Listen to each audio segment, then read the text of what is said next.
प्रभु यीशु मसीह नासरी के मीठे और मधुर नाम में मैं आप सबों का इस नया सवेरा नई आशा के प्रोग्राम में स्वागत करता हूं। आपको परमेश्वर अनुग्रह करें। आज जो विषय मैं आपके साथ में बांटना चाहता हूं वो हमको मिलेगा इब्रानियों की पत्री उसका 12वां अध्याय और उसका 15वां पद। और ध्यान से देखते रहो, ऐसा ना हो कि कोई परमेश्वर के अनुग्रह से वंचित रह जाए या कोई कड़वी जड़ फूट कर कष्ट दे और उसके द्वारा बहुत से लोग अशुद्ध हो जाएं। कड़वी जड़ फूट कर कष्ट दे और उसके द्वारा बहुत से लोग अशुद्ध हो जाएं। परमेश्वर का वचन बताता है एक ऐसी जड़ जो कड़वी हो जाती है और उसके द्वारा वो कष्ट देती है। मेरे प्यारे भाइयों बहनों, मैं आपको परमेश्वर यीशु मसीह नासरी के नाम में इस बात को आशा का संदेश देकर कहना चाहता हूं। एक पेड़ अगर संभलता है तो जड़ के द्वारा संभलता है। जड़ पेड़ को संभालती है, पेड़ जड़ को नहीं संभालता है। जड़ है जो पेड़ को संभालती है। लेकिन अगर वो जड़ कट गई, अगर वो जड़ खराब हो गई, दूषित हो गई, तो वो पेड़ पूरे पेड़ को खराब कर देगी। पूरा पेड़ नष्ट हो जाएगा, पत्ते आना बंद हो जाएंगी, फल फलना बंद हो जाएगा, क्योंकि अब ये जड़ कड़वी हो गई है और कष्ट देने लगी। मेरे प्यारे भाइयों बहनों, कैसे जड़ें कड़वी हो जाती हैं? पानी ना मिलने के कारण, अच्छी खाद ना मिलने के कारण, मिट्टी ना मिलने के कारण वो जड़ खराब हो जाती है, सूख जाती है।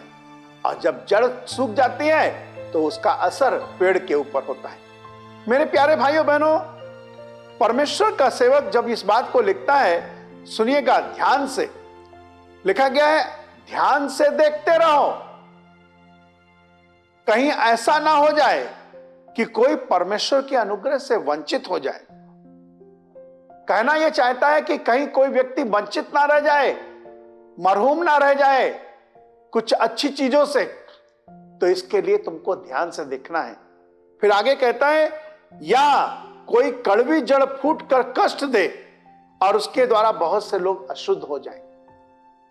कड़वी जड़ एक के द्वारा, लेकिन अशुद्ध हुए अनेक लोग। कड़वी जड़ फूट कर बहुत सारे लोगों को कष्ट दे रही है। मेरे प्यारे भाइयों बहनों, एक व्यक्ति ने कुछ ऐसा अपने जीवन में अनुभव किया कि वो व्यक्ति जाकर संसार में हर एक जन को बताने लगा कि देखो वहां के लोग ऐसे हैं, वहां के लोग इस प्रकार से कार्य करते हैं। ये केवल मसीही समाज में नहीं देखा जा रहा है, ये हर एक समाज में देखा जा रहा है। और मैं आज आपको हर एक समाज के लिए एक संदेश देना चाहता हूं। इस नया सवेरा नई आशा के माध्यम से कड़वी जड़ को हमको समाधान करना है और उस जड़ का इलाज करना है, जिससे कोई अनुग्रह से, अच्छी चीज से वंचित ना रह जाए। परमेश्वर के सेवक का ये ख्वाब है। मैं आज आपको एक वचन की तरीके से लेके चलना चाहता हूं। यह आपको मिलेगा यहेजकेल की पुस्तक और उसका 47वां अध्याय। यहेजकेल की पुस्तक और उसका 47वां अध्याय, सुनिएगा बहुत ध्यान से। लिखा गया है, फिर उसने मुझे नदी के तीर लौटाकर पहुंचा दिया। लौटकर मैंने क्या देखा कि नदी के दोनों तीरों पर बहुत से वृक्ष हैं। मेरे प्यारे भाइयों बहनों, नदी के दोनों किनारों पर बहुत से वृक्ष हैं। फिर आगे मैं पढ़ना चाह रहा हूं, सुनिएगा 12वें पद से। और नदी के दोनों तीरों पर भांति भांति के खाने योग्य फलदायी वृक्ष उपजेंगे। ये खाने वाले फलदायी वृक्ष उपजेंगे क्यों?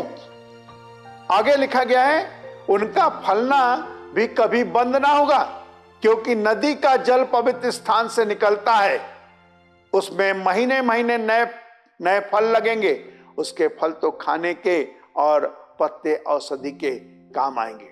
मेरे प्यारे भाइयों बहनों, एक ऐसा पेड़ जो नदी के किनारे लगा है, मैं आज आपको यह कहना मांगता हूं, ये इसकी शाखाएं, इसकी जो जड़ें हैं वो पानी तक फैली हुई है। मेरे प्यारे भाइयों बहनों, काश आप और हम ऐसे हो जाएं कि हमारी पहुंच परमेश्वर तक हो जाए। हम ऐसे बन जाएं कि हमारी जड़ परमेश्वर के करीब पहुंचने पाए और कोई भी इस जड़ को खराब ना कर सके, इस जड़ को कोई दूषित ना कर सके, किसी प्रकार से ये जड़ कड़वी ना हो। मेरे प्यारे भाइयों बहनों, आप में से बहुत सारे लोगों को पता होगा, एक बीज बोने वाला जब बीज बोने के लिए निकला तो उसने बीज बोया। मेरे प्यारे भाइयों बहनों, बैरी अर्थात शैतान जो शत्रु था, वो आकर अंधियारे में कुछ ऐसे कड़वे बीजों को बो गया। अब कड़वा बीज जब बो दिया तो क्या हो गया? सारी फसल को थोड़ी देर के लिए इंतजार करना पड़ा। घबराने की बात नहीं, आगे बोला गया कि देखो, दोनों पौधों को बढ़ने दो, कड़वे बीजों को भी बढ़ने दो जो जंगली हैं, और साथ में अच्छे बीजों को भी बढ़ने दो। जब कटनी का समय आएगा और काटने के समय में अलग अलग करा जाएगा, और जो कड़वा बीज है उसको अलग कर दिया जाएगा। प्रभु का वचन बताता है कि ध्यान से देखते रहो कि कोई कड़वी जड़ फूटकर तुमको कष्ट ना दे। मेरे प्यारे भाइयों बहनों, आज बहुत सी जगहों पर ऐसी कड़वी जड़ फूटकर कष्ट दे रही है। आपको और हमको अपने आप को प्रभु के हवाले करना है। काश आपका जीवन, हमारा जीवन ऐसा हो सके कि हम इन कड़वी जड़ों को अपने जीवन से पूरा पूरा दूर कर दें।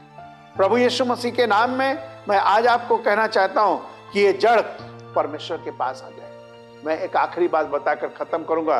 ये विषय परमेश्वर यीशु मसीह कहते हैं, मेरा पिता किसान है और मैं सच्ची दाख लेता हूं। जो मुझ में बना रहता है वो बहुत फल फलता है। मेरे प्यारे भाइयों बहनों, खुदा आप में से हर एक को बहुतायत से आशीष दे, और आज हम ये प्रयत्न करें कि कोई कड़वी जड़ फूटे ना।